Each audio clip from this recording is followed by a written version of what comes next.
Vous êtes-vous déjà senti fatigué, comme si vous luttiez pour garder la foi au milieu d'un monde qui semble s'effondrer?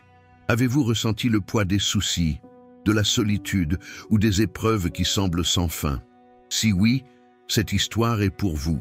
Car derrière les pages de Livre des Philippiens, il n'existe pas de vieilles lettres. Il y a une voix vivante qui continue de parler au cœur de ceux qui souffrent, de ceux qui espèrent, de ceux qui croient. Imaginez, un homme emprisonné, les mains enchaînées, ne sachant pas s'il vivra ou mourra. Autour de lui, l'obscurité, le froid et le silence. Et pourtant, de là, il écrit l'une des lettres les plus joyeuses, les plus pleines d'espoir et les plus puissantes de toute la Bible. Cet homme, c'est Paul, et son message traverse les siècles pour nous rappeler quelque chose que nous avons tous besoin d'entendre. La vraie joie ne dépend pas de ce qui nous entoure, mais de qui vit en nous. L'Épître aux Philippiens n'est pas qu'une simple lettre, c'est un trésor spirituel. Nous y trouvons du réconfort pour l'âme fatiguée, de la force pour le cœur brisé et de la lumière pour ceux qui marchent dans la nuit. C'est la voix de Dieu qui nous dit « N'abandonnez pas ». Même en prison, vous pouvez trouver la paix. Même dans la tempête, vous pouvez trouver la joie. Même dans la perte, vous pouvez trouver un but. Car cette lettre n'est pas née du succès ou de l'abondance, mais de la douleur transformée en espoir. Paul n'a pas écrit dans le réconfort, mais dans l'adversité. Et c'est précisément là, au cœur de l'épreuve, qu'il a découvert le secret que nous recherchons tous, une paix qui surpasse toute compréhension et une force que seul le Christ peut donner. Alors ouvre ton cœur. Ce n'est pas seulement une histoire du passé, c'est une histoire de toi, de moi, de tous ceux qui se sont déjà sentis enchaînés par la vie. Parce que savoir l'histoire complète du livre des Philippiens, vous découvrirez que les chaînes ne signifient pas toujours prison. Parfois, elles signifient un but. Avant de commencer cette histoire puissante, je veux vous inviter à faire quelque chose de très important. Abonnez-vous à la chaîne et activez la cloche pour ne rien manquer des histoires bibliques qui changent la vie. Et laissez-moi une question dans les commentaires. Que signifie pour vous avoir la paix au milieu de la tempête? Votre commentaire peut être la graine qui inspire les autres.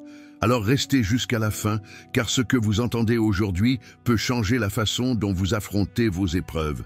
C'est l'histoire complète du livre des Philippiens et je vous assure qu'à la fin de cette vidéo, vous comprendrez que même enchaîné, il y a de l'espoir. 1. L'origine d'une lettre née en prison. Imaginez un instant le silence d'une cellule de prison romaine. Les murs de pierre froid, une petite ouverture laissant passer un mince rayon de lumière et le bruit des chaînes qui s'entrechoquent à chaque mouvement du prisonnier.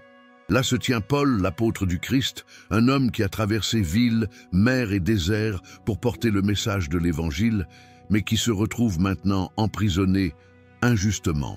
À première vue, sa mission semble terminée, mais ce que l'ennemi pensait être la fin, Dieu l'utilisera comme un nouveau départ. Malgré son emprisonnement, l'esprit de Paul n'était pas prisonnier. Son corps était enchaîné, certes, mais son âme brûlait d'une liberté que seul le Christ peut donner. Au milieu de la douleur, de la fatigue et de l'isolement, une inspiration divine naquit. Paul prit un morceau de parchemin et, d'une main tremblante mais assurée, commença à écrire une lettre. Il n'y écrivit ni plainte ni lamentation. Il y écrivit des mots d'espoir, de consolation et d'amour. Il écrivit une lettre qui, des siècles plus tard, allait continuer à fortifier les cœurs du monde entier. La lettre aux Philippiens. Cette lettre n'est pas un document froid ou théologique. C'est une lettre profondément humaine et spirituelle. Paul y ouvre son cœur à une communauté qu'il aime tendrement, les croyants de Philippe, une église petite mais fidèle. Un groupe de personnes qui, malgré les difficultés, sont restés fermes dans leur foi et dans leur soutien à l'apôtre. Si beaucoup l'avaient oublié, ils continuaient à se souvenir de lui, à prier pour lui et à lui envoyer de l'aide. L'objectif principal de cette lettre était la gratitude, mais c'était aussi un message d'encouragement. Paul savait que les Philippiens étaient eux aussi confrontés à des épreuves, à la persécution et au découragement. C'est pourquoi, depuis sa cellule, il leur enseigne et nous enseigne que la vraie joie ne dépend pas des circonstances, mais de la présence du Christ. Dans ces lignes, écrites à la lumière d'une lampe tamisée, réside l'un des secrets les plus profonds de la foi, la joie qui jaillit même au cœur de la souffrance. Paul ne se plaint pas de ses chaînes, il en fait un instrument de prédication. Il ne maudit pas sa situation, il la transforme en un témoignage vivant que la puissance de Dieu s'accomplit dans la faiblesse. Chaque mot qu'il a écrit fait écho à son expérience avec le Christ. Chaque phrase est imprégnée de foi. Et même s'il l'ignorait, ces paroles allaient toucher non seulement Philippe, mais des millions de cœurs au fil des siècles. La prison romaine devint l'atelier où le Saint-Esprit forgea l'une des lettres les plus puissantes du Nouveau Testament. Ainsi commence l'histoire du livre des Philippiens. Une lettre née dans les chaînes, mais pleine de liberté, écrite dans un lieu sombre, mais illuminée par la lumière de l'Évangile. Inspirée par un homme qui, bien qu'emprisonné, a vécu comme le plus libre de tous, parce que le Christ habitait dans son cœur. 2. La première église sur le sol européen. Après de nombreux jours de voyage, des nuits à la belle étoile et des journées de marche sur des routes poussiéreuses, Paul arriva à un lieu qui allait marquer à jamais l'histoire du christianisme, la ville de Philippe. Ce n'était pas une ville ordinaire. Située en Macédoine, une région qui ferait aujourd'hui partie de la Grèce, Philippe était à l'époque une importante colonie romaine. Ses rues étaient remplies de soldats retraités de l'armée romaine, de marchands venus du monde entier et de temples dédiés à de multiples dieux. C'était un point de rencontre entre l'Orient et l'Occident, un mélange de cultures, de langues et de croyances. Paul n'avait pas prévu d'y aller. Il avait l'intention d'aller en Asie, mais Dieu en avait d'autres projets. Une nuit, alors qu'il se reposait pendant son voyage missionnaire, il eut une vision. Un Macédonien lui apparut et le supplia avec des paroles qui restèrent gravées dans son cœur. « Venez en Macédoine et aidez-nous. » Actes 16, 9. C'était un appel divin, un signe qu'il ne pouvait ignorer. Sans hésitation, Paul comprit que c'était le Saint-Esprit qui le conduisait vers une nouvelle frontière de l'Évangile, l'Europe. Ainsi, accompagné de Silas, Timothée et Luc, Paul quitta Troas et traversa la mer Égée. Le voyage ne fut pas facile. Les vagues battaient le bateau et le vent rugissait, mais la détermination de Paul était inébranlable. Arrivé au port de Néapolis, il respira profondément l'air européen pour la première fois. Il parcourut ensuite quelques kilomètres le long de la célèbre voie romaine, Via Egnatia, jusqu'à arriver à Philippe. Philippe était une ville fière de son identité romaine. Ses habitants jouissaient de droits particuliers, parlaient latin et vivaient sous les lois de l'Empire. À première vue, ce n'était pas le lieu idéal pour prêcher le message d'un charpentier juif crucifié et ressuscité. Mais Paul savait que Dieu ne l'avait pas conduit là par hasard. Chacun de ses pas était guidé par l'Esprit. Comme il n'y avait pas de synagogue dans la ville, signe d'une faible présence juive, Paul chercha un lieu où l'on se rassemblait pour prier.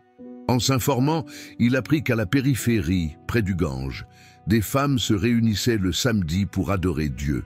Ce petit groupe, loin de l'agitation du marché et de l'orgueil romain, serait le terreau fertile où la semence de l'Évangile germerait pour la première fois en Europe. Ainsi, un matin de sabbat, Paul et ses compagnons s'approchèrent du fleuve. Les femmes étaient là, probablement vêtues de simples vêtements, conversant et priant en silence. Lorsque Paul commença à leur parler, il le fit non pas sur un ton hautain, mais avec la ferveur de celui qui porte la vérité vivante en son âme. Il leur parla de Jésus, du Fils de Dieu venu au monde, mort sur la croix et ressuscité pour offrir le pardon et la vie éternelle. Ces mots traversèrent l'air comme une douce brise, mais l'une des femmes les reçut comme une flamme allumée dans son cœur. Son nom était Lydia, une marchande de pourpre de la ville de Thyatire. C'était une femme débrouillarde, indépendante et pieuse. La Bible dit que le Seigneur lui ouvrit le cœur pour qu'elle entendît ce que Paul disait. Actes 16, 14. Ce moment changea sa vie à jamais. Lydie fut baptisée avec toute sa famille. Non seulement elle accepta le message, mais elle insista pour que Paul et ses compagnons restent avec elle. Sa maison devint le premier centre chrétien d'Europe. À partir de ce jour, la foi en Christ commença à prendre racine à Philippe, non pas avec de grands temples ou des foules, mais avec des cœurs sincères, prêts à servir. L'Évangile avait traversé la mer. Ce qui avait commencé comme une vision devint une réalité glorieuse. La première Église européenne était née. Une Église qui n'avait pas émergé dans des palais ou des places impériales, mais au bord d'un fleuve, grâce à une femme de foi et à un groupe de croyants qui décidèrent d'ouvrir leur cœur à la puissance transformatrice de Dieu. Paul savait que quelque chose de grand avait commencé. Alors que le soleil se couchait sur les collines de Macédoine, il leva peut-être les yeux au ciel et sourit.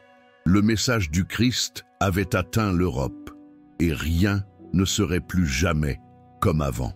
3. Lydia, la femme qui a ouvert son cœur. Sur la rive, sous le doux soleil matinal, l'air de Philippe semblait calme, mais dans le monde spirituel, un événement majeur était sur le point de se produire. Parmi les femmes rassemblées pour prier, l'une d'elles en particulier écoutait attentivement les paroles de l'apôtre Paul. Son regard reflétait l'intelligence, la sérénité et une profonde curiosité. Elle s'appelait Lydia, une femme de Thyatire, marchande de pourpre, une teinture très précieuse et symbole de richesse et de noblesse à l'époque. C'était une femme d'affaires prospère, mais aussi une femme pieuse. Lydie n'était pas juive de naissance, mais son cœur était en quête de vérité. Elle avait abandonné les idoles de sa culture et adorait le Dieu d'Israël, même si elle ne connaissait pas encore tout le message de l'Évangile. À cet instant, tandis que Paul parlait, elle n'entendait pas seulement des paroles humaines, c'était le Saint-Esprit qui frappait à la porte de son âme. Paul leur parla de Jésus avec passion. Il raconta comment le Messie était venu au monde, comment il avait guéri les malades, aimé les pécheurs et était mort sur la croix pour tous. Mais le plus puissant était sa résurrection, la victoire sur la mort, la promesse d'une vie nouvelle.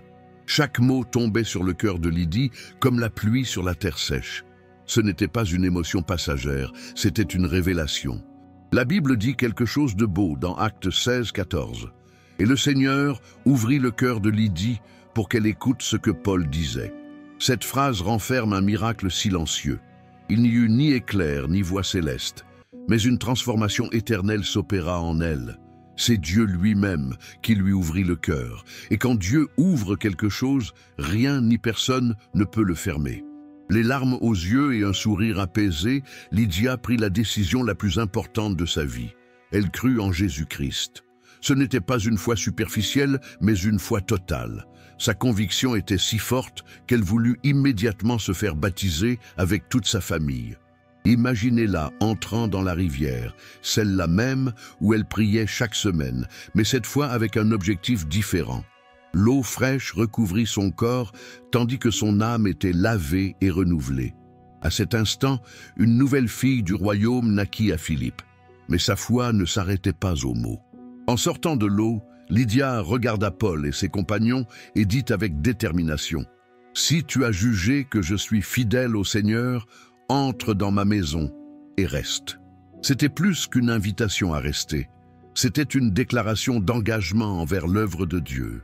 Lydia ouvrit les portes de sa maison et par là même celle de l'Évangile en Europe. Sa maison devint le premier lieu de rencontre des croyants de Philippe, un refuge pour la prière, la communion fraternelle et l'enseignement. À partir de ce jour, la vie de Lydia a complètement changé. Ce qui était autrefois une entreprise florissante est devenu un outil de bienfaisance pour les autres. Sa maison, qui accueillait autrefois clients et commerçants, accueillait désormais disciples et croyants. Ses ressources, son temps et son influence ont été mises au service du Christ. Le plus étonnant est que Dieu ait choisi une femme pour entreprendre son œuvre à Philippe. Dans une culture dominée par les hommes, Lydie est devenue un témoignage que l'Évangile ne discrimine pas, mais élève.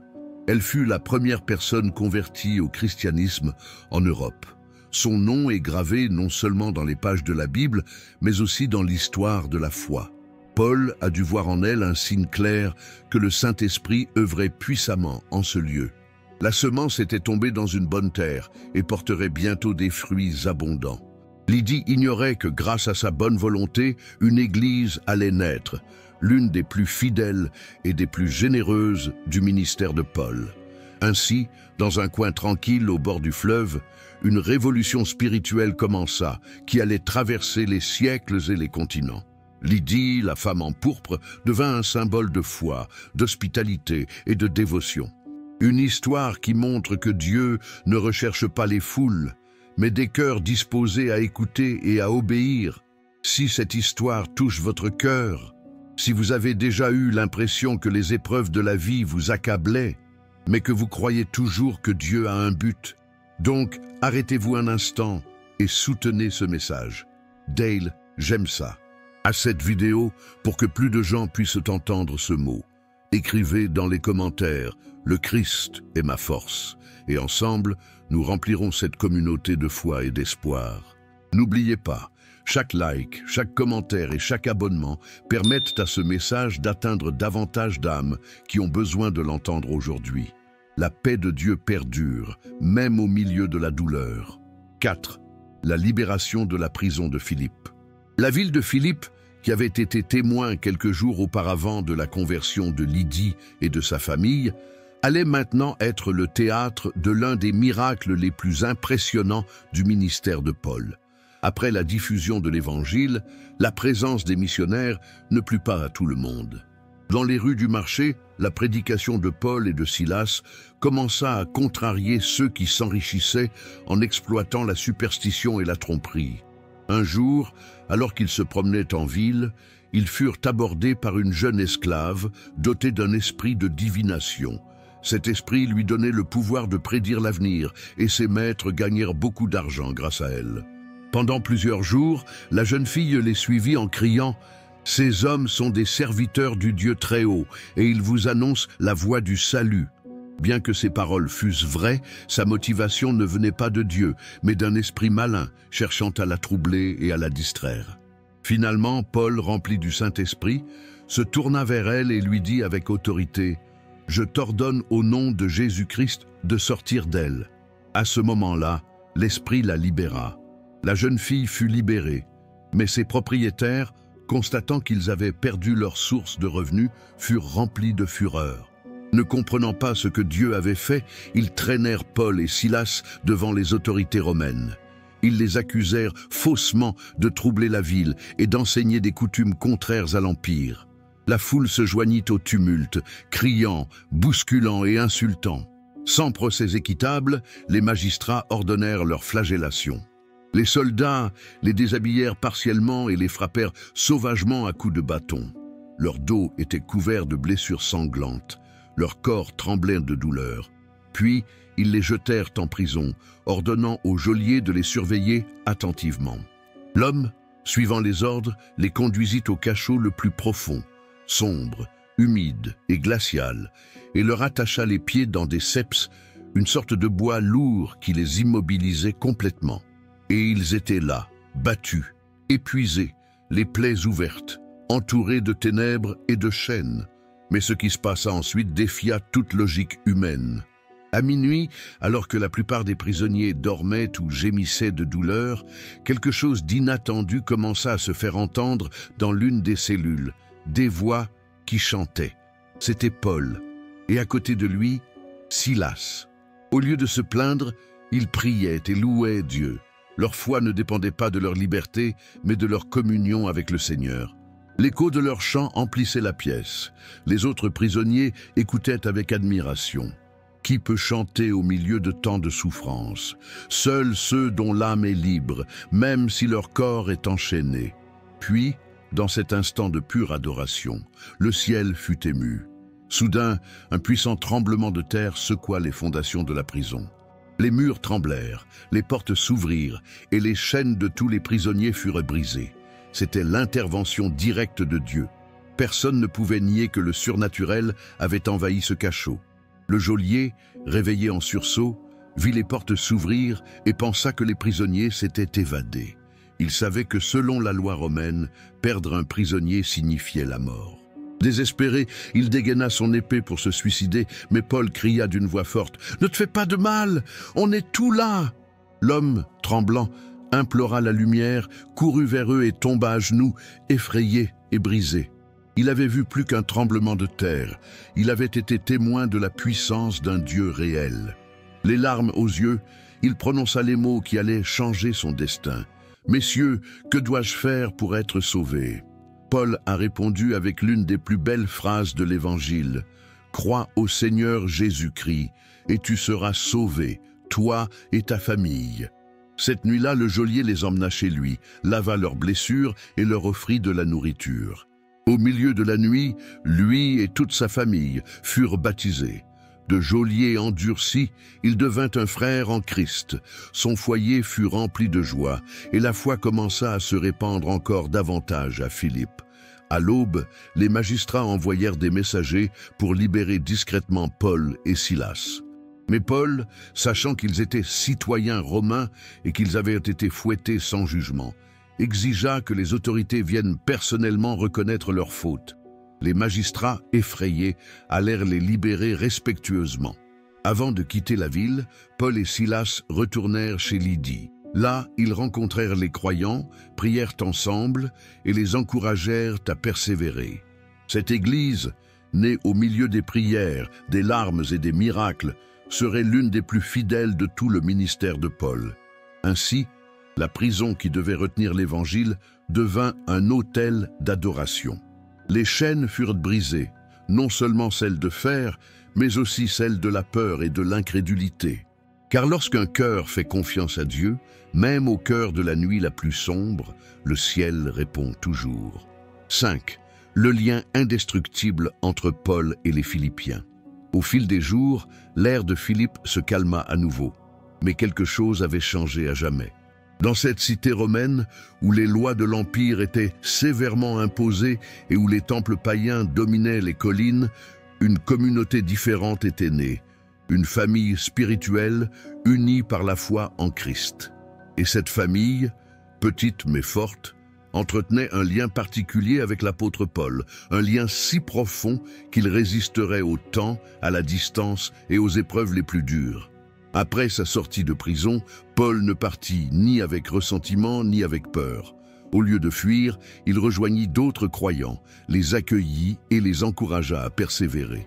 Ses premiers croyants, Lydie, la geôlière, sa famille et quelques autres, se regardèrent avec larmes et sourires.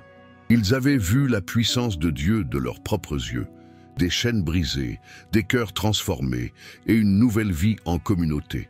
À partir de ce jour, Philippe devint un phare au cœur du monde païen. Des années plus tard, alors que Paul ne pouvait plus voyager librement à cause de sa captivité à Rome, son cœur resta uni à eux. Il repensait sans cesse à cette petite église née au milieu des miracles.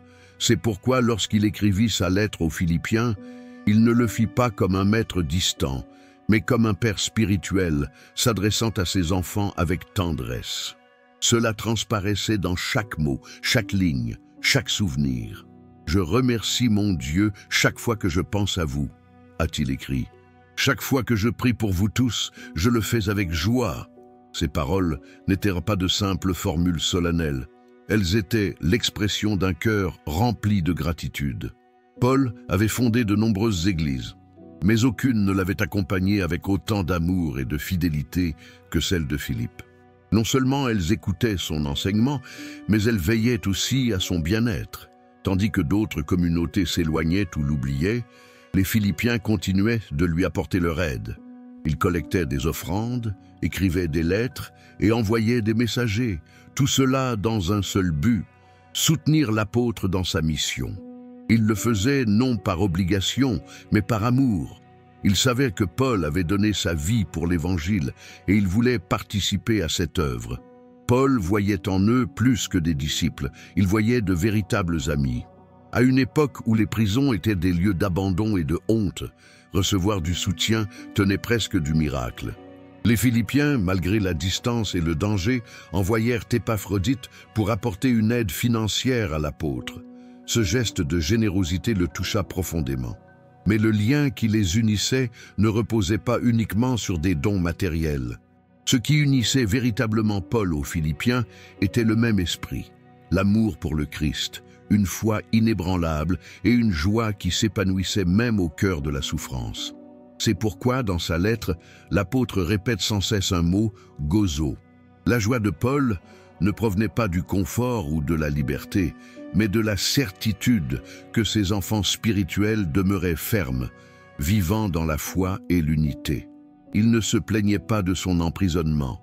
Au contraire, il disait que même ses chaînes avaient contribué à faire avancer l'Évangile. Son emprisonnement était, pour lui, une nouvelle occasion de glorifier Dieu. Dans cette lettre, Paul leur confie ouvertement et sincèrement son cœur. Il leur dit qu'il les porte dans son cœur, qu'ils sont participants de sa grâce et qu'il a confiance que celui qui a commencé en vous cette bonne œuvre la rendra parfaite pour le jour de Jésus-Christ. C'était sa façon de leur dire « N'abandonnez pas, persévérez, Dieu œuvre en vous ». Les Philippiens, quant à eux, n'étaient pas une église riche ni puissante, mais leur générosité les rendait immenses. Alors que de nombreuses communautés doutaient ou se laissaient distraire, ils restèrent fidèles. Ils étaient la preuve vivante que l'amour chrétien ne se mesure pas à ce que l'on possède, mais à ce que l'on donne. Le lien entre Paul et les Philippiens n'était ni politique, ni social, ni religieux au sens traditionnel du terme. Il s'agissait de quelque chose de plus profond, une communion spirituelle née de souffrance, de service et d'amour partagé. Quand Paul se sentait seul, il pensait à eux. Quand il priait, il rendait grâce pour eux. Et lorsqu'il écrivait, il le faisait avec joie, sachant que cette Église continuait d'être un témoignage vivant de la puissance de Dieu.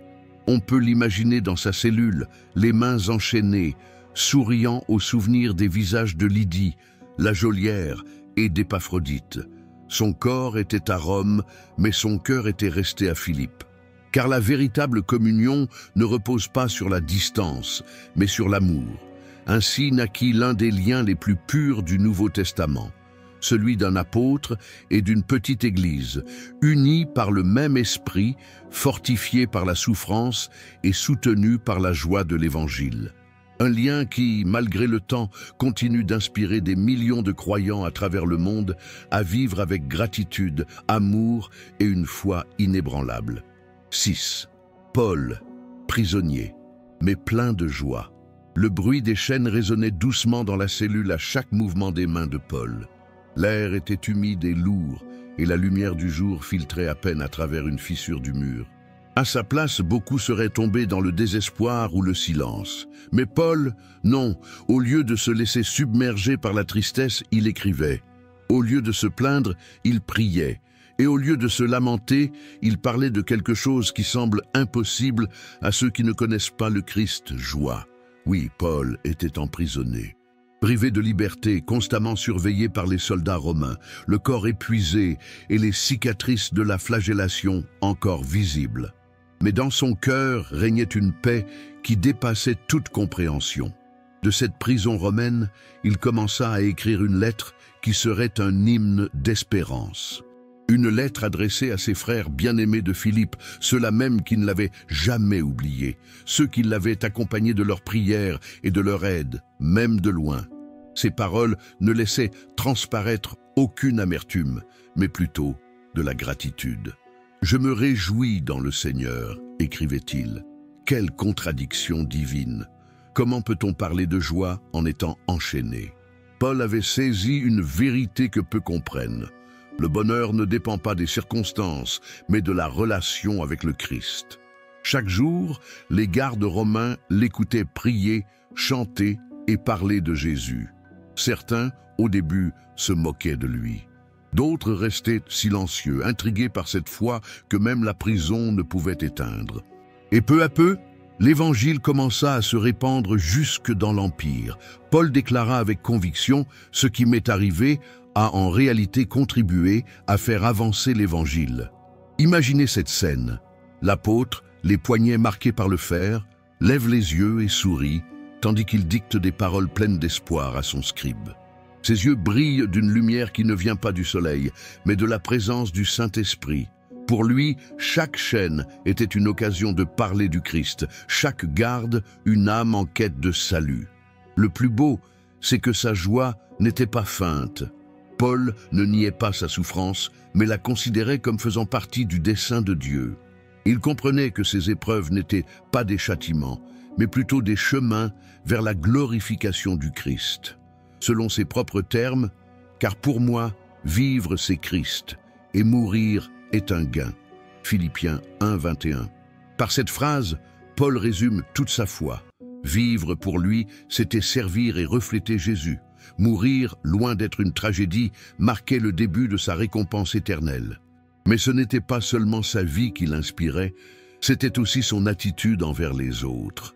Dans sa lettre, Paul ne demandait pas la pitié, mais encourageait plutôt les Philippiens à tenir bon, à ne pas se laisser intimider par les difficultés et à poursuivre l'œuvre que Dieu avait commencée en eux. Il savait que son exemple les fortifierait. S'il avait pu trouver la joie en prison, il pourrait connaître la joie en toutes circonstances. Son message dépassait les mots. À chaque ligne, il leur rappelait que la foi ne se mesure pas aux jours heureux, mais à la paix qui demeure dans l'obscurité. Paul n'était pas un prisonnier de l'Empire romain, il était un ambassadeur du royaume de Dieu. Et depuis sa cellule, cet ambassadeur continuait d'accomplir sa mission, avec la même passion qu'il avait poussé à traverser mers et déserts. Les chrétiens de Philippe, en lisant ces paroles, ont dû être profondément émus. L'homme qu'ils aimaient, le pasteur qui les avait guidés et instruits, leur parlait maintenant depuis une prison, mais avec une puissance spirituelle impossible à arrêter. Il leur a enseigné par sa vie que la foi ne s'affaiblit pas dans l'obscurité, mais qu'elle brille au maximum lorsque tout semble perdu. Dans chaque phrase de la lettre, on sent battre le cœur de Paul. Il écrit non pas comme un prisonnier en quête de réconfort, mais comme un enseignant qui continue d'enseigner. Sa plume est enchaînée, mais son esprit ne l'est pas. Dans ses paroles, on perçoit l'écho d'une vérité éternelle. La joie en Christ ne dépend pas de la liberté extérieure, mais de l'amour intérieur. Paul savait que sa fin était peut-être proche, mais cela ne l'effrayait pas. Son regard n'était pas fixé sur les murs de pierre, mais sur les promesses de Dieu. Et tandis qu'il écrivait, son âme était remplie d'une joie qu'aucune prison ne pouvait lui ravir. Ainsi, du plus sombre recoin de Rome, Paul alluma une lumière qui traversa les siècles. Une lettre écrite enchaînée, mais pleine de liberté. Un témoignage que la vraie joie ne naît pas de ce que nous avons, mais de ceux qui sont avec nous. Et dans le cas de Paul, le Christ était avec lui. 7. Épaphrodite, le messager fidèle. À l'époque où les lettres mettaient des semaines, voire des mois à arriver, et où les voyages étaient longs, dangereux et épuisants, un homme décida d'entreprendre une mission, poussé par l'amour et la foi. Son nom était Épaphrodite. Il était l'un des membres les plus fidèles de l'église de Philippe. Et lorsque les croyants apprirent que Paul était prisonnier à Rome, loin de chez lui et dans le besoin, ils n'hésitèrent pas à agir. Ils recueillaient des offrandes auprès de chacun, des pièces, de la nourriture, peut-être un manteau ou quelque chose qui rendrait le froid de la prison plus supportable. Mais il leur fallait quelqu'un de courageux, quelqu'un prêt à parcourir des centaines de kilomètres à travers montagnes, rivières et routes gardées par des soldats romains. Quelqu'un qui non seulement apporterait de l'aide, mais aussi porterait l'amour et les prières de toute la communauté. Cet homme était Épaphrodite. Imaginez-le se préparant pour son voyage. Il n'était ni messager professionnel, ni soldat. C'était un croyant ordinaire, au cœur bienveillant. Il savait que le voyage serait dangereux, des routes infestées de bandits, des tempêtes en mer et la menace constante d'être accusé de soutenir un prisonnier politique. Mais sa foi était plus forte que sa peur. Pour lui, servir l'apôtre Paul, c'était servir le Christ lui-même. Le voyage dut être long, plus de 1000 kilomètres séparaient peut-être Philippe de Rome. Jour après jour, sous le soleil ou la pluie, Épaphrodite avançait, porté par la gratitude et l'espoir. Chacun de ses pas était une prière silencieuse. Et lorsqu'il atteignit enfin la capitale de l'Empire, au milieu du bruit des rues, de la fumée des torches et de la foule des soldats, il parvint à trouver l'endroit où Paul était emprisonné. La rencontre a dû être profondément émouvante. Paul, le voyant entrer avec l'offrande de ses chers Philippiens, fut rempli de joie. Au milieu de sa solitude, Dieu lui rappelait qu'il n'était pas oublié. Épaphrodite ne lui apporta pas seulement des ressources matérielles, mais aussi du réconfort, de la compagnie et des nouvelles fraîches de l'Église qu'il aimait tant. Mais tout ne fut pas facile. Durant son séjour à Rome, Épaphrodite tomba gravement malade. Son état devint si fragile qu'il fut à l'article de la mort.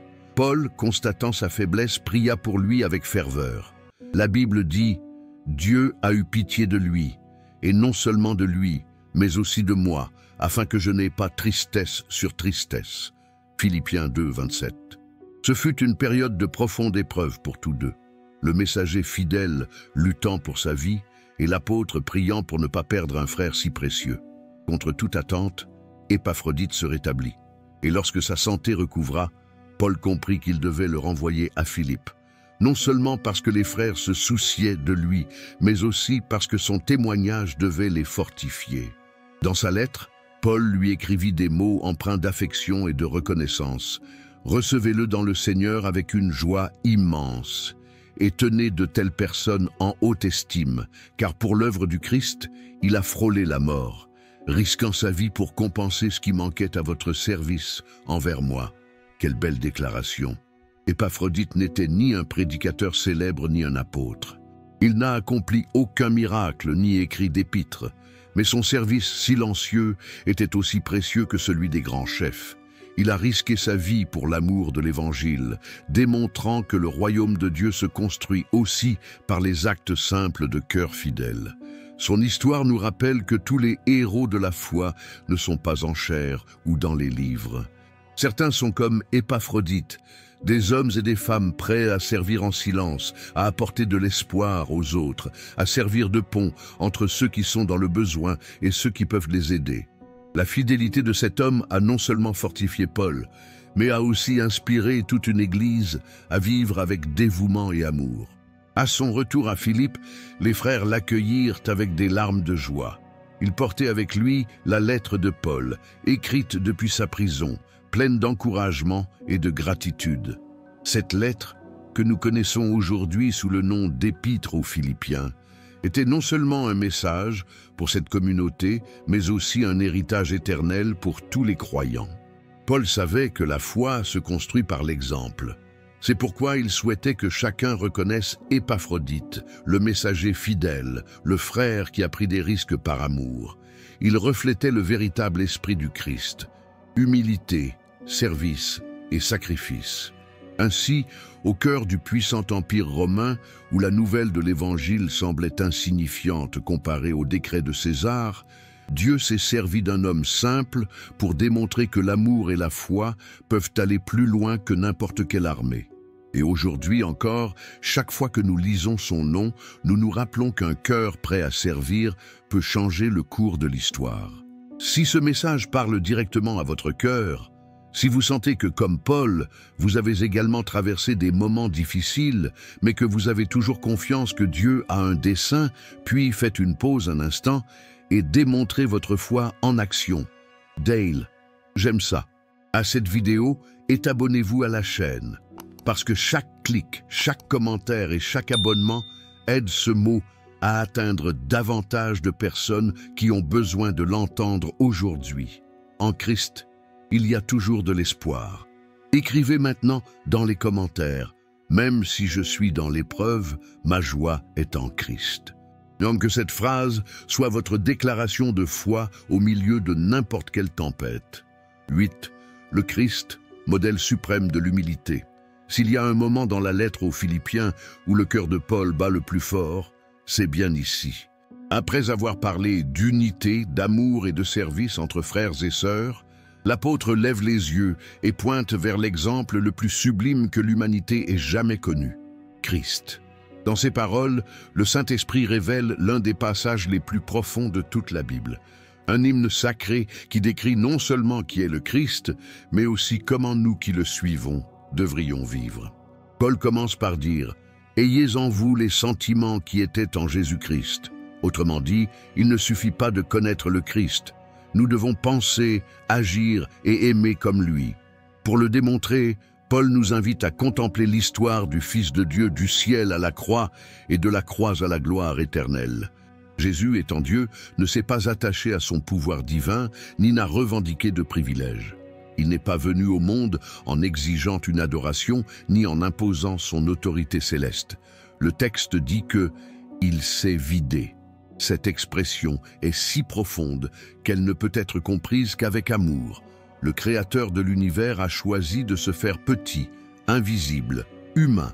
Lui qui tenait les étoiles par sa parole a choisi de demeurer dans le ventre d'une jeune vierge, dans une ville sans renom. Imaginez la scène. Le Fils éternel du Père, entouré de gloire et de majesté, quitte son trône céleste pour naître dans une crèche, parmi les animaux et la paille. Il n'a choisi ni palais, ni couronne, ni armée. Il a choisi la voie de l'humilité. Il est devenu serviteur. Le roi est devenu serviteur. Le Créateur s'est revêtu de sa propre création. Et non seulement il devint un homme, mais il vécut comme le plus humble des hommes. Il marcha pieds nus sur les routes poussiéreuses de Galilée, mangea avec les pécheurs, toucha les lépreux, embrassa les enfants, pleura avec ceux qui souffraient et lava les pieds de ses disciples. Il ne chercha pas à être servi, mais à servir. Chaque geste, chaque parole, chaque regard de Jésus reflétait l'humilité d'un Dieu qui s'abaisse pour relever ceux qui sont tombés. Mais l'humiliation du Christ ne s'arrête pas là. Le texte continue. Et ayant paru comme un simple homme, il s'est humilié lui-même, se rendant obéissant jusqu'à la mort, même jusqu'à la mort de la croix. Cette phrase résume le plus grand mystère de l'amour divin. Jésus a non seulement vécu humblement, mais il a poussé cette humilité jusqu'à ses limites, acceptant une mort honteuse et douloureuse. La croix n'était pas un symbole d'honneur, mais de malédiction. C'était le châtiment réservé aux pires criminels. Et pourtant, il l'a accepté volontairement, non par sa faute, mais par amour pour nous. Alors que le monde recherchait le pouvoir, le Christ a choisi le sacrifice. Alors que les hommes aspiraient à l'exaltation, il s'est abaissé jusqu'au plus profond. Dans le silence du calvaire, le Fils de Dieu, suspendu entre ciel et terre, a démontré que le véritable pouvoir ne réside pas dans la domination, mais dans l'amour. Et puis, Paul écrit la deuxième partie de l'hymne, la plus glorieuse. C'est pourquoi Dieu l'a élevé à la plus haute place et lui a donné le nom qui est au-dessus de tout nom, afin qu'au nom de Jésus, tout genou fléchisse dans les cieux, sur la terre et sous la terre, et que toute langue confesse que Jésus-Christ est Seigneur, à la gloire de Dieu le Père. C'est là que réside l'essence de l'Évangile. D'abord la croix, puis la couronne. Jésus est descendu au plus profond de l'abîme, et c'est pour cela qu'il a été élevé au plus haut. Son humiliation s'est transformée en victoire, son obéissance en salut, sa mort en vie éternelle. Paul voulait que les Philippiens et nous comprenions que suivre le Christ, c'est suivre son chemin d'humilité. Que la grandeur d'un croyant ne se mesure pas à la reconnaissance, mais à sa capacité à servir sans attendre de récompense. Que le véritable leadership ne consiste pas à commander, mais à aimer. C'est pourquoi l'apôtre les exhorte. Ne faites rien par esprit de rivalité ou par vaine gloire, mais avec humilité, considérez les autres comme supérieurs à vous-même. Autrement dit, vivre comme le Christ, c'est apprendre à renoncer à l'orgueil, au besoin d'avoir raison et à l'obsession d'être vu.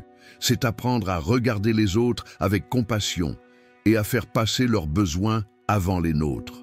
Jésus a changé l'histoire du monde sans brandir l'épée, sans proférer de menaces, sans rechercher la gloire humaine. Il l'a fait en servant, en guérissant, en pardonnant et en mourant. Son exemple demeure, à ce jour, le fondement de tout amour véritable et l'inspiration de tout cœur qui cherche Dieu. Le modèle du Christ est le miroir dans lequel le croyant doit se regarder. Un miroir qui ne reflète pas la puissance, mais le dévouement. Il ne reflète pas la célébrité, mais le sacrifice.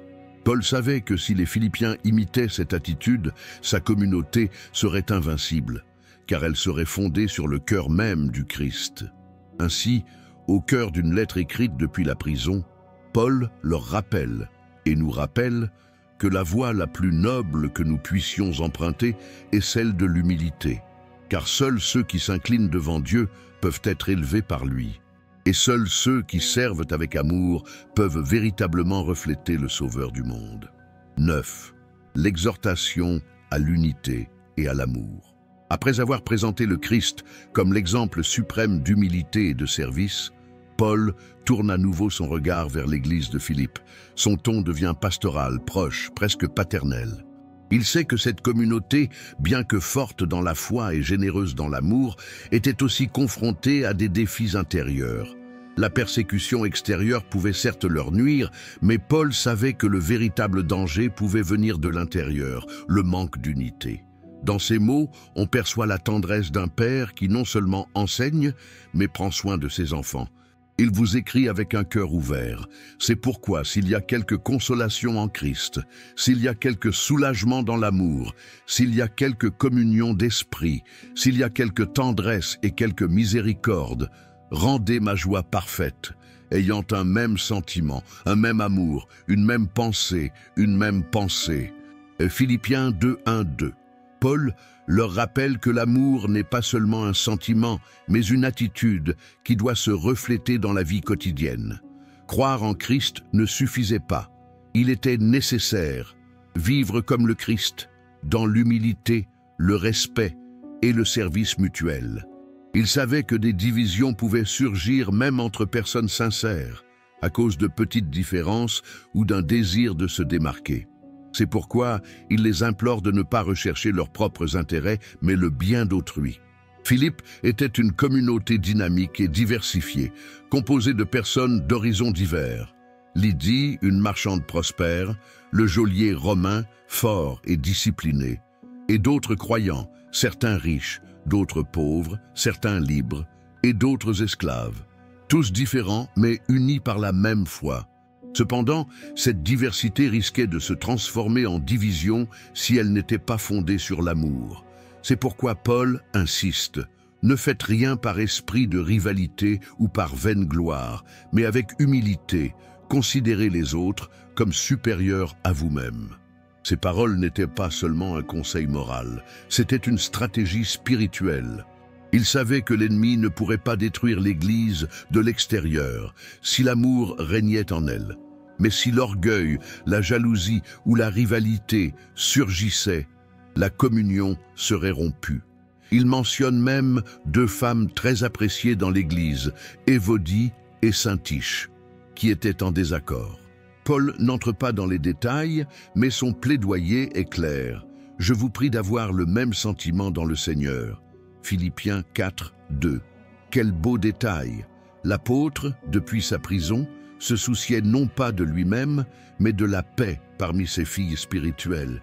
Il savait qu'une église divisée ne pouvait briller dans un monde obscur. Dans ce contexte, Paul cite à nouveau le Christ comme modèle. Il leur rappelle que l'unité ne naît pas d'un consensus humain, mais de l'Esprit Saint qui habite chaque croyant. Lorsque l'amour du Christ gouverne le cœur, les différences cessent d'être des menaces et deviennent des opportunités de croissance. La véritable unité ne signifie pas avoir la même opinion sur tout, mais avoir le même objectif, glorifier Dieu et servir son prochain. Paul savait aussi que l'unité produit la joie. C'est pourquoi il leur dit « Complète ma joie ». Pour lui, la plus grande joie n'était pas d'être libéré des chaînes, mais de voir l'Église cheminer en harmonie. Il imaginait les frères philippiens priant ensemble, partageant le pain, prenant soin les uns des autres, reflétant l'amour qu'il avait lui-même perçu en Jésus. Ces paroles résonnent comme une mélodie. Humilité, amour, service, unité. Une chaîne invisible qui unit les croyants au-delà des distances et du temps. Paul ne leur demandait pas l'impossible, il leur demandait de vivre l'Évangile. Car l'amour du Christ non seulement sauve, mais aussi transforme la façon dont nous traitons les autres. À une époque où l'orgueil et l'ambition étaient des symboles de pouvoir, Paul propose une voie totalement opposée, celle de l'humilité. Il leur enseigne que la véritable grandeur ne se mesure pas à la quantité de commandements, mais à la quantité de services rendus. Les croyants ne doivent pas chercher à être les premiers, mais les derniers, car dans le royaume de Dieu, les derniers sont les premiers. Et tandis que j'écrivais, je pensais peut-être aux paroles de Jésus. À ceci, tous connaîtront que vous êtes mes disciples si vous avez de l'amour les uns pour les autres. Jean 13, 35. Cet amour, si pur et si puissant, était censé maintenir l'unité de l'Église de Philippe. Non pas les traditions, les coutumes ou les intérêts personnels, mais l'amour qui jaillit du cœur du Christ pour chaque croyant. L'exhortation de Paul reste d'actualité. Elle nous rappelle qu'une communauté de foi n'est pas un lieu où tous pensent de la même manière, mais où chacun s'aime de la même manière. L'Église n'est pas parfaite, mais lorsque l'humilité règne, Dieu l'utilise pour manifester sa gloire. Ainsi, depuis sa cellule romaine, l'apôtre continue d'enseigner, non avec des théories, mais avec la sagesse de l'Esprit.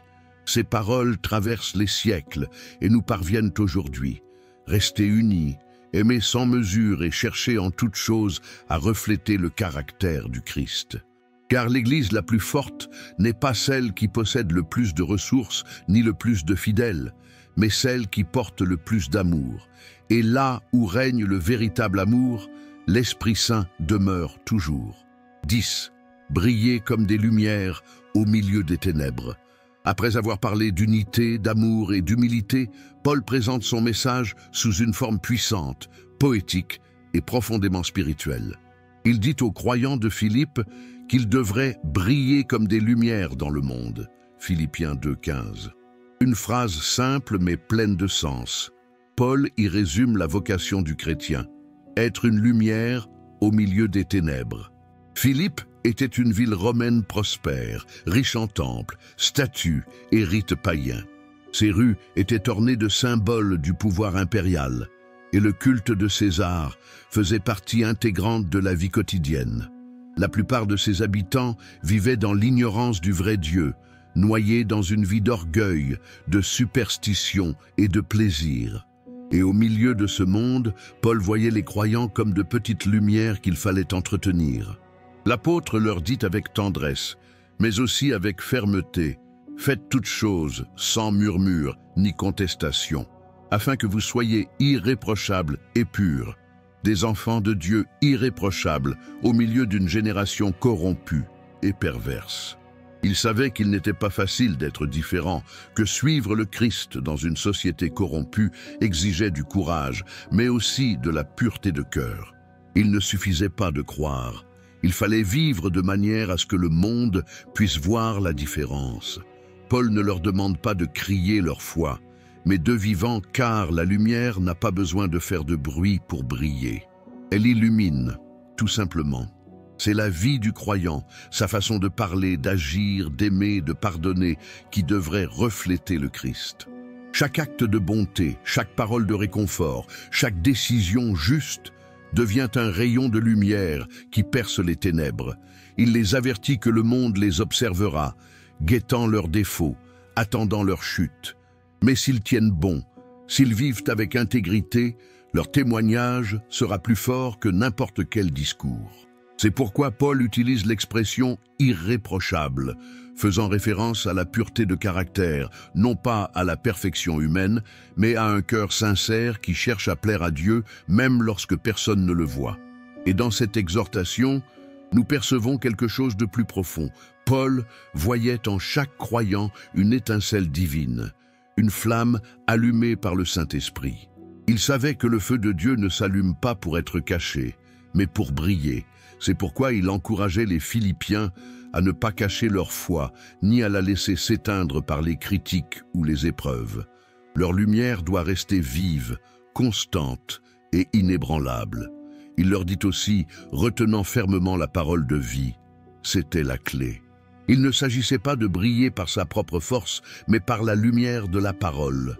Tout comme la lune reflète la lumière du soleil, les chrétiens reflètent la lumière du Christ. S'ils s'éloignent de lui, ils s'effacent, mais s'ils restent proches, ils brillent même dans la nuit la plus noire. Paul savait de quoi il parlait. Lui-même, enfermé dans une cellule, rayonnait. Ses lettres, écrites entre des murs froids, étaient des phares de foi qui allaient illuminer des siècles d'histoire. C'est pourquoi il pouvait les exprimer avec autorité. « Je me réjouis que ma vie soit versée en offrande pour le sacrifice et le service de ta foi. » En d'autres termes, si leur souffrance les maintenait motivés, cela en valait la peine. Imaginez un instant les croyants de Philippe lisant ces paroles pour la première fois. Certains travaillaient peut-être sur la place du marché, d'autres dans des ateliers ou des maisons romaines. La plupart étaient humbles, sans influence ni pouvoir. Et pourtant, en entendant que Dieu les voyait comme des lumières dans le monde, quelque chose a dû s'allumer dans leur cœur. Ils étaient petits aux yeux de l'Empire, mais grands aux yeux de Dieu. Paul leur rappela que leur témoignage avait une finalité éternelle. Ils ne prêcheraient peut-être jamais aux foules, n'écriraient jamais de lettres ni n'accompliraient de miracles. Mais chaque sourire, chaque acte d'amour, chaque fois qu'ils répondaient avec patience plutôt qu'avec colère, ils annonçaient l'Évangile par leur vie. Ils étaient des phares dans un monde habitué aux ténèbres. Et la lumière ne se contente pas de montrer le chemin, elle révèle aussi ce qui est caché. Vivre pour le Christ en mettrait donc beaucoup mal à l'aise. Paul savait qu'il y aurait moquerie, rejet et persécution. Mais il savait aussi que l'éclat de la foi ne s'éteint pas au vent. Au contraire, le vent ne fait qu'attiser la flamme. En fin de compte, son message était clair. Ne vous conformez pas au monde, éclairez-le. Ne participez pas à leur corruption, mais brillez par la pureté de l'Évangile. Car chaque chrétien, aussi petit soit-il, participe au grand projet de Dieu d'illuminer la terre. Depuis sa prison, Paul voyait les Philippiens comme des étoiles au firmament spirituel du monde. Des étoiles qui, bien que séparées par la distance, brillaient ensemble dans la même foi. Et aujourd'hui encore, ces paroles résonnent comme un écho divin pour tous les croyants. Brille dans les ténèbres, car vous êtes des enfants de lumière. L'apôtre ne se contenta pas de les encourager, il les prépara. Il savait que le chemin de la foi serait ardu, mais il savait aussi que l'amour du Christ serait leur force. Et malgré l'ascension et la chute de l'Empire romain, ces petites lumières continuèrent de briller, apportant l'espoir là où il n'y avait que des ombres. Paul a ainsi laissé un message éternel. Dans un monde rempli d'égoïsme, d'injustice et de ténèbres, le croyant doit être comme une bougie qui ne s'éteint jamais, comme une étoile qui ne cesse jamais de briller. Car en fin de compte, les ténèbres ne triomphent jamais de la lumière. 11. L'exemple de Timothée et d'Épaphrodite. Au milieu de sa lettre aux Philippiens, Paul enseigne non seulement par des paroles, mais aussi par des exemples vivants. Pour lui, la foi n'était ni théorie ni rhétorique. C'était la vie incarnée par des personnes réelles, avec des noms, des visages et des cœurs prêts à servir. C'est pourquoi il mentionne deux hommes qui ont marché à ses côtés dans l'œuvre du Christ, Timothée et Épaphrodite. Tous deux témoignent de ce que signifie vivre l'Évangile avec un dévouement total, de l'humilité et de l'amour. Paul commence par parler de Timothée, son fidèle compagnon missionnaire. Pendant des années, ce jeune homme avait été pour lui comme un fils. Il partageait non seulement la foi, mais aussi les souffrances, les épreuves et les joies du service. Timothée n'était pas un disciple comme les autres. Il était le reflet du cœur de Paul, un homme façonné par le Saint-Esprit. L'apôtre le décrit avec des mots pleins d'affection. « Je n'ai personne qui partage mon avis et qui se soucie aussi sincèrement de toi. » Philippiens 2, 20. Cela signifiait que Timothée ne recherchait ni son propre intérêt, ni la reconnaissance, ni les applaudissements. Son seul souci était le bien-être spirituel des croyants. Il avait un cœur pastoral, plein de tendresse et d'empathie, capable de supporter les fardeaux des autres comme s'ils étaient les siens. Paul lui faisait tellement confiance qu'il le considérait comme son représentant idéal. Il projetait de l'envoyer à Philippe pour s'informer de l'état de l'Église et l'encourager dans la foi. Il le fit avec la certitude que Timothée agirait non pas avec une autorité froide, mais avec un amour sincère. Il l'appelle ainsi « Mon fils bien-aimé dans le Seigneur », non pas à cause des liens du sang, mais à cause de la relation spirituelle qui les unissait. Imaginons Timothée un instant. Ce n'était pas un homme d'une grande force physique, ni un leader charismatique face aux foules. C'était plutôt un serviteur silencieux, fidèle et constant. Il avait été témoin des persécutions de Paul, de ses voyages et de ses larmes. Et pourtant, il ne s'est jamais égaré. Sa force ne venait pas de sa jeunesse, mais de sa communion avec le Christ. L'apôtre savait que Timothée représentait ce qu'il désirait voir chez tous les croyants. Une foi concrète, une dévotion sincère et un engagement sans réserve. En le mentionnant, Paul ne fait pas que louer un ami, mais invite les Philippiens et nous à suivre cet exemple. Celui d'un croyant qui ne vit pas pour lui-même, mais pour servir les autres avec l'amour de Jésus. Paul mentionne ensuite à nouveau Épaphrodite, le fidèle messager arrivé de Philippe, avec une offrande pour le soutenir en prison. Il avait déjà parlé de lui, mais il donne maintenant plus de détails, témoignant de son immense gratitude. Il l'appelle par 3 noms puissants, mon frère, collaborateur et camarade de guerre. Philippiens 2, 25. Chaque mot révèle une facette du lien qui les unit. Mon frère, car ils partageaient le même esprit, la même foi et le même amour pour le Christ. Collaborateur, car Épaphrodite ne se contentait pas d'envoyer de l'aide, mais participait activement à la mission. Compagnon de combat, car servir Dieu à cette époque, c'était comme être en combat spirituel permanent, confronté aux dangers, aux difficultés et à la persécution. Paul raconte aussi comment Épaphrodite était tombé gravement malade pendant son séjour à Rome. La distance, la fatigue et les conditions du voyage l'avaient affaibli au point de frôler la mort. Pourtant, il ne se plaignait pas. Il ne se souciait pas de sa santé, mais de la tristesse des Philippiens à l'annonce de sa maladie. Son cœur était plus préoccupé par les autres que par lui-même. L'apôtre, ému, reconnaît ce sacrifice et dit à l'Église « Recevez-le avec toute joie dans le Seigneur et tenez en haute estime tel qu'il était, car pour l'œuvre du Christ il a frôlé la mort, risquant sa vie pour compenser ce qui manquait à votre service envers moi. » Philippiens 2, 29-30. Quel exemple frappant! Épaphrodite n'était ni un prédicateur célèbre, ni un dirigeant public, mais son dévouement discret était aussi précieux que la prédication de Paul. Son amour concret, sa volonté de tout risquer pour l'œuvre du Seigneur, montraient que l'Évangile ne se vit pas seulement par les paroles, mais par les actes. Timothée et Épaphrodite représentent 2 visages d'une même foi. L'un jeune et inébranlable, l'autre mûr et dévoué. L'un prend soin des autres avec tendresse, l'autre se donne jusqu'à l'extrême. Et dans tous 2, Paul trouve des raisons de se réjouir, même au milieu de ses chaînes. À travers eux, l'apôtre enseigne qu'il n'est pas nécessaire d'être apôtre pour servir avec grandeur. Ce qui fait la grandeur d'un chrétien n'est pas sa position, mais son cœur. Dans le royaume de Dieu, les véritables héros ne sont pas les plus admirés, mais les plus fidèles. Ainsi, en mentionnant Timothée et Épaphrodite, Paul ne se contente pas de les remercier pour leur amitié. Il présente au monde un portrait vivant de l'Évangile. Humilité, obéissance, service, compassion. Service. Il dit aux Philippiens et à nous tous que la foi authentique ne se reconnaît pas aux paroles, mais à la façon dont nous aimons, aidons et restons fermes dans notre vocation. À une époque où beaucoup aspirent au pouvoir ou à la reconnaissance, la vie de ces 2 hommes continue de briller comme un exemple éternel. Car ils ont compris que servir le Christ est le plus grand honneur qu'un être humain puisse recevoir.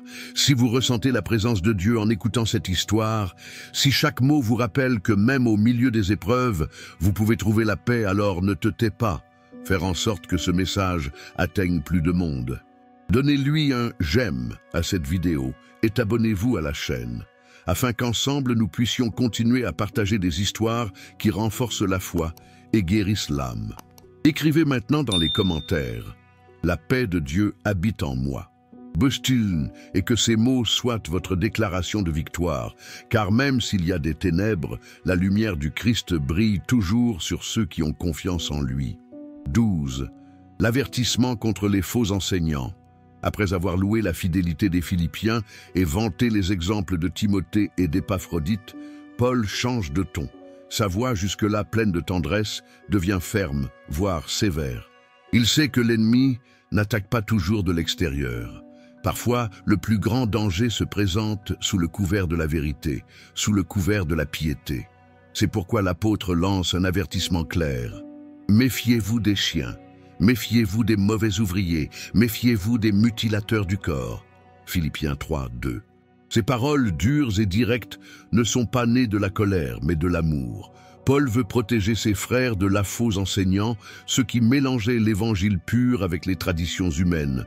notamment avec l'idée que pour être véritablement sauvé, il fallait accomplir certains rites juifs, comme la circoncision.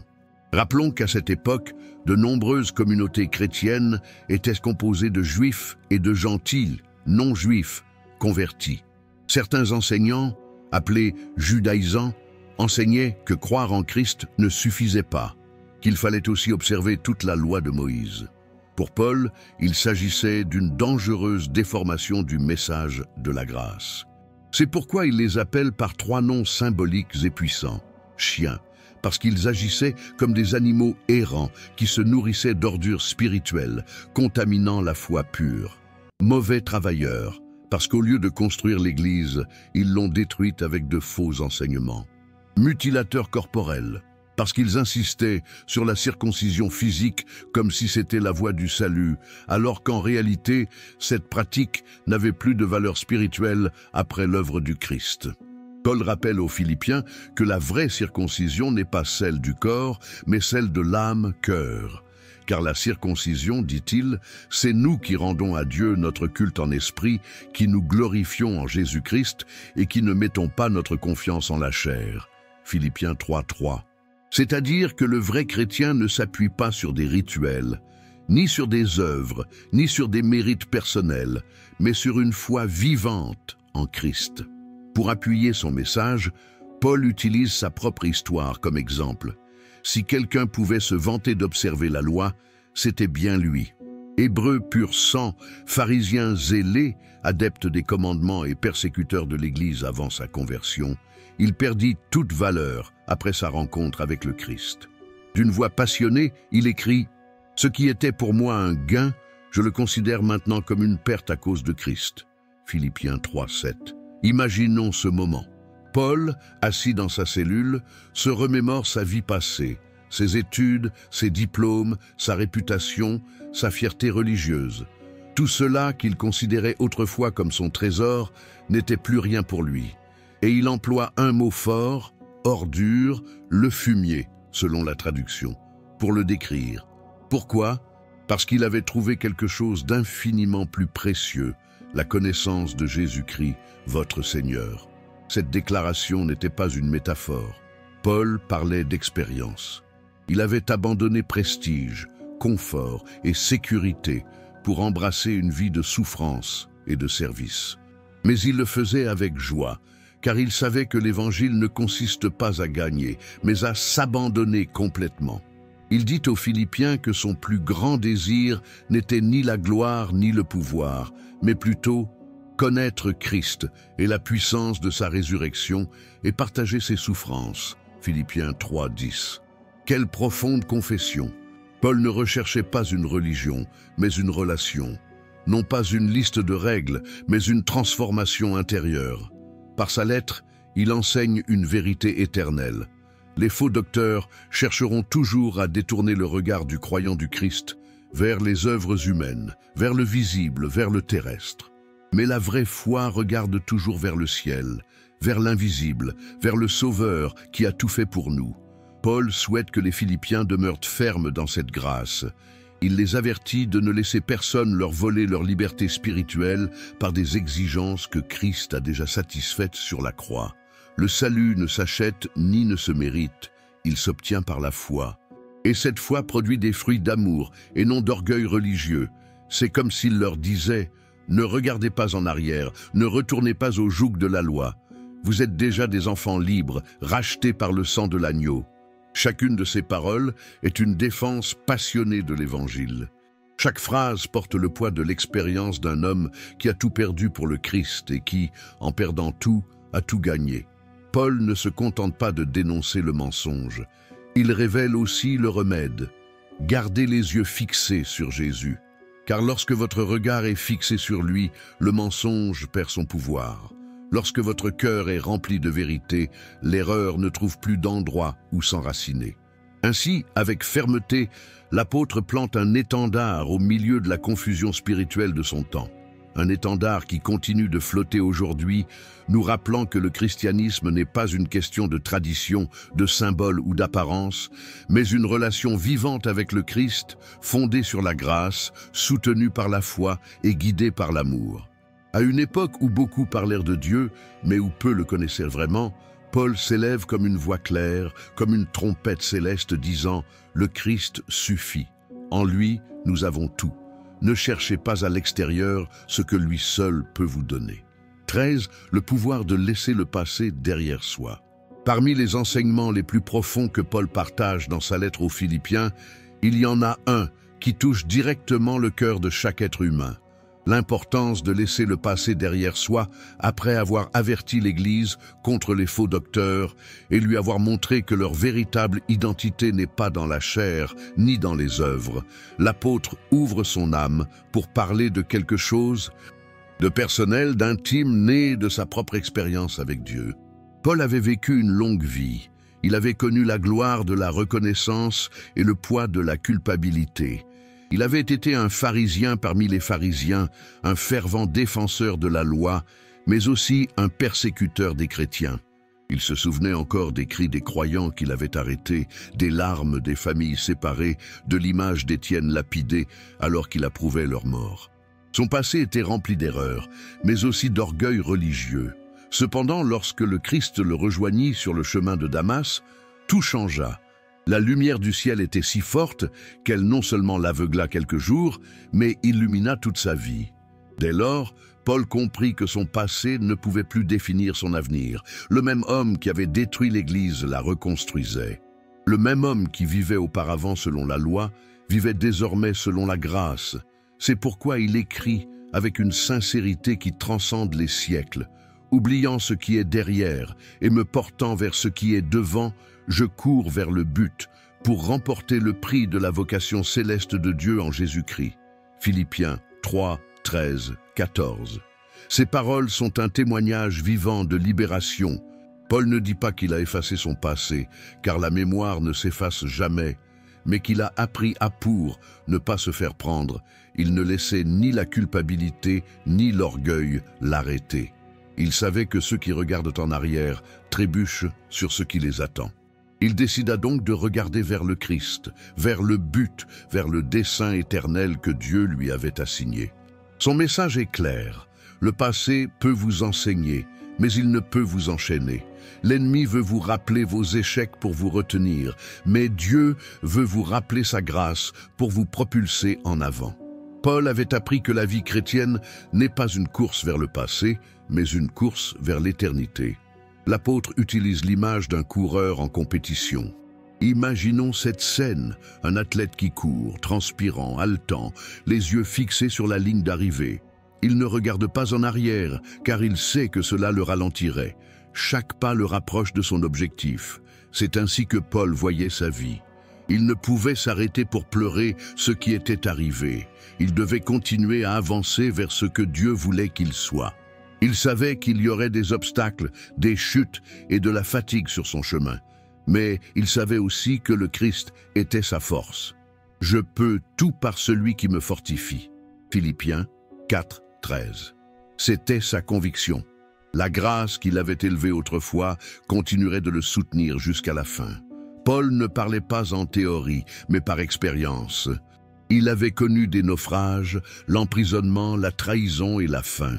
Il avait connu la solitude, le rejet et la persécution. Mais chaque fois que la douleur tentait de le retenir, sa foi le poussait à aller de l'avant. Pour lui, le passé n'était pas une chaîne, mais un témoignage de la puissance de Dieu pour transformer le pire des pécheurs en instrument de salut. Et voici quelque chose de profondément émouvant.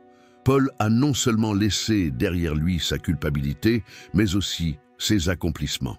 Il dit lui-même qu'il considérait toute chose comme une perte face à la connaissance du Christ. Autrement dit, ni son succès ni son échec ne pouvaient remplacer Dieu dans sa vie.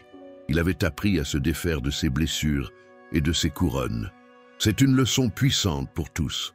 Nombreux sont ceux qui vivent prisonniers de ce qu'ils étaient, dans leurs erreurs, leurs blessures, leurs regrets, tandis que d'autres s'accrochent au passé glorieux de leurs actions, ignorant que le dessein de Dieu est toujours tourné vers l'avenir. Paul nous rappelle que la foi est mouvement, croissance et progression. Chaque jour, disait-il, était une nouvelle occasion de mieux connaître le Christ, de mieux le refléter, de se rapprocher du but céleste. Ce but n'était pas une récompense matérielle, ni une couronne humaine, mais la plénitude d'être avec le Christ et d'être complètement transformé à son image. Ces mots sont comme un cri d'espoir pour tous ceux qui ressentent le poids de son histoire. Tu n'es pas ton passé. Peu importe ce que vous avez fait ou le nombre de fois où vous êtes tombé, ce qui compte, c'est où vous regardez maintenant. Si vous regardez au Christ, vous êtes sur le bon chemin. Paul savait que son voyage ne s'arrêterait pas ici-bas. Son but était l'éternité. Et chaque jour qu'il vivait, chaque lettre qu'il écrivait, chaque larme qu'il versait, le rapprochait un peu plus de l'étreinte de son Seigneur. Et ainsi, depuis sa cellule à Rome, enchaîné mais libre d'esprit, Paul laisse un enseignement immortel. Laissez derrière vous ce qui vous pèse, laissez tomber ce que vous ne pouvez plus changer et continuez à courir avec les yeux fixés sur Jésus. Car si le passé vous rappelle ce que vous étiez, le Christ vous rappelle ce que vous pouvez devenir. Et dans cette vérité, l'apôtre a trouvé sa paix, son but et sa victoire. 14. La paix qui surpasse toute intelligence. Dans l'un des moments les plus émouvants de sa lettre, Paul ouvre une fenêtre sur le cœur même de l'Évangile, la paix de Dieu.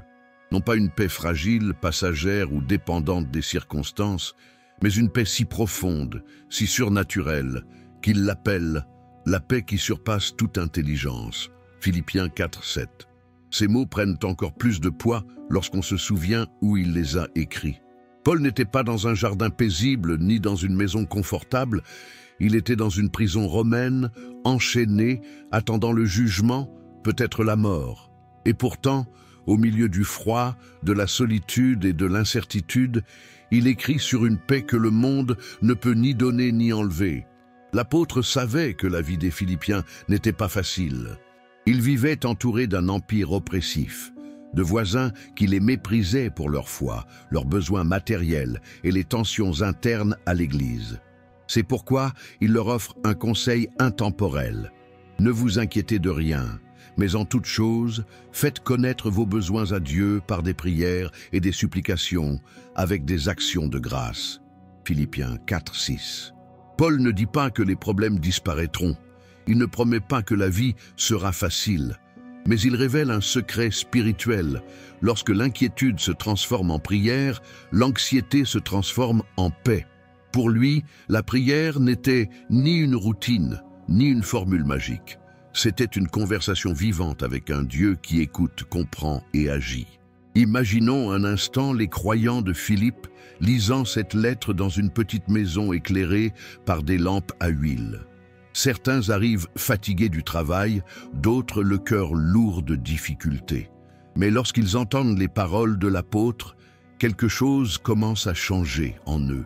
Paul leur rappelle qu'ils ne sont pas seuls, que le même Dieu qui le soutient en prison est celui qui peut les soutenir dans leurs épreuves. Et puis il écrit cette promesse éternelle: « Et la paix de Dieu, qui surpasse toute intelligence, gardera vos cœurs et vos pensées en Jésus-Christ. » Cette paix, dit Paul, garde, c'est comme un soldat qui protège l'esprit et le cœur, afin que la peur ne s'infiltre pas, que le doute ne vole pas la foi. Dans le monde romain, les Philippiens comprenaient très bien cette image. Philippe était une colonie militaire, et ses rues étaient remplies de soldats protégeant la ville. Paul utilise la même idée, mais dans un sens spirituel. Tout comme les soldats protègent les murs, la paix de Dieu protège l'âme. C'est une paix qui ne dépend pas de l'extérieur, mais de l'intérieur. Elle n'apparaît pas quand tout va bien, mais quand, malgré tout, on a confiance. C'est la paix que Jésus avait lorsqu'il dormait dans la barque au milieu de la tempête. C'est la paix qui permet à un homme enchaîné de chanter des cantiques dans l'obscurité, comme Paul l'avait fait des années plus tôt à Philippe. L'apôtre ne parle pas de théorie, il parle d'expérience. Il avait lui-même ressenti cette paix face au naufrage, aux coups, aux trahisons et à la solitude. Et il savait que cette paix était réelle, non pas parce que tout allait bien, mais parce que Dieu était avec lui à chaque étape du chemin. C'est pourquoi il leur enseigne également la manière de maintenir cette paix, remplir l'esprit de ce qui édifie. Il leur dit: tout ce qui est vrai, tout ce qui est honorable, tout ce qui est juste, tout ce qui est pur, tout ce qui est aimable, tout ce qui mérite l'approbation, ce qui est vertueux et digne de louange, soit l'objet de vos pensées. Philippiens 4, 8. Paul savait que le plus grand combat du croyant se déroule dans l'esprit. Les pensées peuvent être un champ de bataille ou un sanctuaire. C'est pourquoi il invite les Philippiens et nous à porter notre attention vers ce qui est bon, noble et éternel. Car là où l'esprit est fixé, là le cœur est affermi. Et comme un berger qui prend soin de son troupeau, il leur rappelle aussi « Ce que vous avez appris, reçu, entendu et vu en moi, pratiquez-le, et le Dieu de paix sera avec vous. » Philippiens 4, 9. Il ne parle pas seulement de la paix de Dieu, mais de la Dieu de paix. Cela ne promet pas seulement la tranquillité d'esprit, cela promet présence. Paul a compris une chose que beaucoup oublient. La paix n'est pas l'absence de problème, mais la présence de Dieu. Lorsqu'il est au centre, le chaos s'apaise. Lorsqu'il règne sur le cœur, l'âme se repose. Cette paix ne peut s'expliquer par des mots, ni se mesurer par la logique, car elle ne vient pas de la terre, mais du ciel. À chaque ligne de ce passage, l'apôtre enseigne comment vivre sereinement dans un monde en crise, comment préserver la stabilité de son âme lorsque tout autour de nous est en ébullition. Et il le fait avec l'autorité de quelqu'un qui a vécu cette vérité de près. On peut imaginer Paul achevant ses paroles, levant les yeux vers l'obscurité de sa cellule et souriant calmement. À l'extérieur, l'Empire était puissant. À l'intérieur, l'Esprit de Dieu était plus fort. Son corps était emprisonné, mais son cœur était en paix. Il ressentait une paix que le monde ne peut comprendre, car il ne peut la contrôler. Ainsi, Paul laisse aux Philippiens et à nous une leçon immortelle. Cette foi qui fait confiance, prie et rend grâce ne connaît pas la peur. La paix de Dieu n'est pas fragile comme celle des hommes, mais éternelle comme celui qui la donne. Et lorsque l'âme s'abandonne complètement à cette paix, tout change. Les larmes se font prières. Les chaînes deviennent témoignages et les jours difficiles deviennent des occasions de voir la main de Dieu à l'œuvre. La paix de Dieu ne peut pas être expliquée, elle doit être expérimentée. Et une fois que vous l'avez trouvée, peu importe où vous êtes, même la prison la plus sombre ne peut éteindre sa lumière. 15. Gratitude, contentement et adieu. Les dernières lignes de la lettre aux Philippiens sont empreintes d'une chaleur particulière. Paul n'écrit pas comme un enseignant distant ou un guide solennel, mais comme un ami reconnaissant, un père spirituel qui fait ses adieux avec tendresse. Ses paroles débordent de gratitude, de paix et d'une profonde satisfaction intérieure. Même prisonnier, même enchaîné, son cœur déborde de joie. Dès le début, Paul ressentait un lien unique avec les croyants de Philippe. Ils n'étaient pas une simple église comme les autres. Ils étaient une famille qui l'accompagnait depuis les débuts de son ministère en Europe. C'est pourquoi, avant de conclure sa lettre, l'apôtre souhaite exprimer ce qu'il ressent. « Je me suis beaucoup réjoui dans le Seigneur que vous ayez enfin ravivé votre intérêt pour moi. » Philippiens 4, 10. Les Philippiens avaient envoyé une généreuse offrande pour le soutenir pendant son emprisonnement. Et Paul, ému, les remercie non seulement pour leur aide matérielle, mais aussi pour l'amour que cette offrande représente. Mais en même temps, il met en lumière un point qui révèle la grandeur de sa foi. Il ne dépendait pas des circonstances pour être en bonne santé. « J'ai appris à être content, quelle que soit ma situation. » Cette phrase, simple mais puissante, contient une leçon de vie. Paul n'a pas toujours connu l'abondance. Il a souffert de la faim, du froid, des naufrages et des persécutions. Il a dormi sur des bateaux, dans des grottes et en prison. Cependant, il a appris le secret de la véritable plénitude.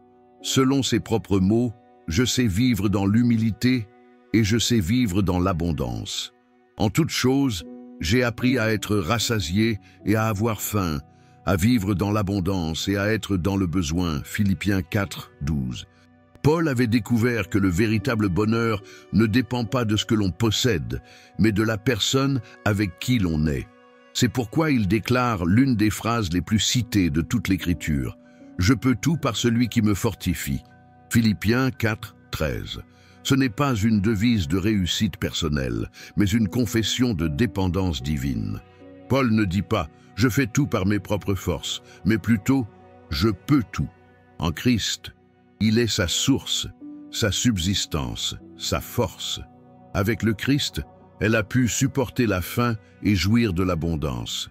Elle a pu rire en liberté et chanter en prison. La vie n'a pas toujours été facile, mais elle a toujours été possible car Jésus était au centre. Et pourtant, sa gratitude envers les Philippiens est sincère. Il les remercie de ce que, alors que beaucoup l'avaient oublié, ils lui sont restés fidèles. Vous aussi, Philippiens, vous savez qu'au commencement de la prédication de l'Évangile, lorsque je quittais la Macédoine, aucune église ne participa avec moi à ce que je donnais ou recevais, mais vous seul. Philippiens 4, 15. Il y a de l'émotion dans ces paroles, car cette petite église, sans grandes ressources, avait été la plus généreuse de toutes. Paul reconnaît leur offrande, mais souligne un point plus profond. Ce n'est pas une question d'argent, mais de fruits spirituels que cette générosité produit. Il leur dit « Je ne recherche pas de dons, mais plutôt des fruits qui abonderont sur votre compte. » Philippiens 4, 17. Ce que Paul célèbre, ce n'est pas le don lui-même, mais l'amour qu'il reflète, la foi qu'il démontre et la bénédiction qu'il apportera. Il écrit ensuite l'une des plus belles promesses du Nouveau Testament. « Mon Dieu pourvoira à tous vos besoins selon sa richesse, avec gloire, en Jésus-Christ. » Philippiens 4, 19. Cette déclaration résume toute la foi de l'apôtre. Paul ne promet pas que Dieu accordera le luxe ou les richesses terrestres, mais qu'il fournira aux croyants tout ce dont il a réellement besoin. Force, réconfort, espoir, nourriture et paix. Les richesses de Dieu ne sont ni or ni argent. Elles sont spirituelles, éternelles et parfaites. On l'imagine écrire ces lignes, le sourire serein aux lèvres. Son corps était limité, mais son esprit était libre. Sa lettre n'était pas celle d'un prisonnier vaincu, mais celle d'un homme victorieux, rempli de joie. Il n'avait pas grand-chose, mais il avait tout, car pour lui, le Christ était suffisant. Puis vient le moment des adieux. Paul ne conclut pas brusquement. Il le fait avec la douceur de celui qui aime. Il salue tous les saints en Jésus-Christ et ajoute quelque chose de surprenant. Tous les saints vous saluent, et particulièrement ceux de la maison de César. Philippiens 4, 22. Cette brève note montre comment, même au sein du palais impérial, l'Évangile était parvenu. Les gardes, les serviteurs, les fonctionnaires, certains avaient cru grâce au témoignage de Paul. Même dans sa prison, le royaume de Dieu se répandait. Enfin, il termine sa lettre par une bénédiction. Que la grâce de notre Seigneur Jésus-Christ soit avec vous tous. Philippiens 4, 23. Il ne désire pas la richesse, la gloire ou le succès. Il désire drôle, parce qu'il savait que la grâce du Christ est le plus grand trésor qu'un être humain puisse posséder. Ainsi, avec des mots empreints d'amour, Paul conclut l'une des lettres les plus lumineuses de la Bible. Une lettre écrite dans les chaînes, mais pleine de liberté. Une lettre née au milieu de la souffrance, mais débordante de joie. Une lettre qui enseigne que la vraie foi ne dépend pas de l'endroit où nous sommes, mais du Dieu en qui nous mettons notre confiance. Chaque ligne de cet adieu laisse une marque éternelle. Que le cœur reconnaissant voit la bénédiction là où d'autres ne voient que la pénurie. Qu'une âme heureuse est invincible en toutes circonstances. Et quiconque a le Christ dans sa vie peut dire, comme Paul avec une certitude totale, « J'ai appris à être content de toutes choses, car en lui j'ai tout. » Ainsi, depuis une cellule romaine, l'apôtre laisse au monde un héritage immortel. La joie qui ne meurt jamais, la foi qui ne s'éteint jamais et la paix que personne ne peut enlever. Et nous voici arrivés au terme de cette histoire. Une histoire écrite au milieu des larmes, des chaînes et de l'espoir. Une histoire qui ne s'achève pas dans une cellule de prison romaine, mais qui perdure dans chaque cœur qui choisit de croire. Car le message de Paul aux Philippiens ne s'adressait pas seulement à une église ancienne, il s'adressait à nous tous, à vous qui êtes las de lutter, à vous qui sentez votre foi vous glisser entre les doigts, à vous qui levez les yeux au ciel et vous demandez « Où est Dieu au milieu de tout cela ?» Pablo aussi a connu ces nuits noires. Il a aussi ressenti le froid de l'abandon, la solitude du silence, le poids de l'incertitude. Mais c'est là, dans la douleur, qu'il a découvert quelque chose que le monde ne peut comprendre, la joie qui naît du Christ, la paix qui ne dépend pas des circonstances et la force qui surgit lorsque la force humaine n'existe plus. L'épître aux Philippiens n'est pas une lettre de résignation, c'est une lettre de Victoria.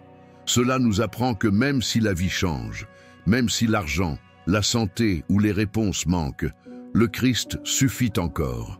Il est la source de joie dans les épreuves, la voix qui apaise la tempête, la main qui nous relève quand tout s'effondre. Et peut-être qu'aujourd'hui, comme Paul, vous vous sentez enchaîné. Elles ne sont peut-être pas de fer, mais elles pèsent tout autant. Soucis, blessures, peur, culpabilité. Mais écoutez bien, ces chaînes n'ont pas le dernier mot. Car le même Dieu qui a accompagné Paul dans sa prison veut vous accompagner aujourd'hui dans la vôtre. Là où vous voyez des limites, il voit un but. Là où vous voyez la ruine, il prépare la restauration. Paul l'a compris, et c'est pourquoi il a pu dire « Je peux tout par celui qui me fortifie ». Ce n'était pas de l'arrogance, c'était de la foi. C'était la certitude qu'après tout, Jésus demeure tout. Alors, si jamais vous sentez que vous n'en pouvez plus, souvenez-vous de cette histoire. Souvenez-vous que la joie ne se trouve pas quand tout va bien, mais quand on apprend à faire confiance au milieu du chaos. Souvenez-vous que la vraie paix ne vient pas de ce que vous avez, mais de qui vous avez. Pourquoi? L'histoire complète du livre des Philippiens, ce n'est pas seulement l'histoire d'un apôtre, c'est l'histoire de chaque personne qui est tombée et qui a été relevée, de chaque âme qui a choisi de croire quand tout semblait perdu. Et le message reste le même aujourd'hui qu'il y a 2000 ans. N'abandonnez pas, vous n'êtes pas seul, la paix de Dieu gardera votre cœur. Et quand le monde vous dit que c'est la fin, le Christ vous montrera que ce n'est que le début. Si cette histoire a touché votre cœur et vous a rappelé que, même au milieu des chaînes, Dieu continue d'œuvrer, alors avant de terminer cette vidéo, faites quelque chose de très important. Vérifiez si vous êtes déjà abonné à la chaîne et activez la cloche. Car ensemble, nous continuerons à découvrir les histoires les plus puissantes de la Bible, ceux qui nous enseignent que la foi peut vaincre n'importe quelle prison. Écrivez dans les commentaires « Ma force est en Christ ». Et de cette façon, vous aiderez ce message à atteindre davantage de personnes qui ont aujourd'hui besoin d'entendre une parole d'espoir. Et rappelez-vous ceci, même si le monde change, même si la vie fait mal, la paix qui surpasse toute compréhension est toujours à votre disposition. Parce que le Christ n'a pas promis l'absence de tempête, j'ai promis d'être avec toi au milieu d'eux.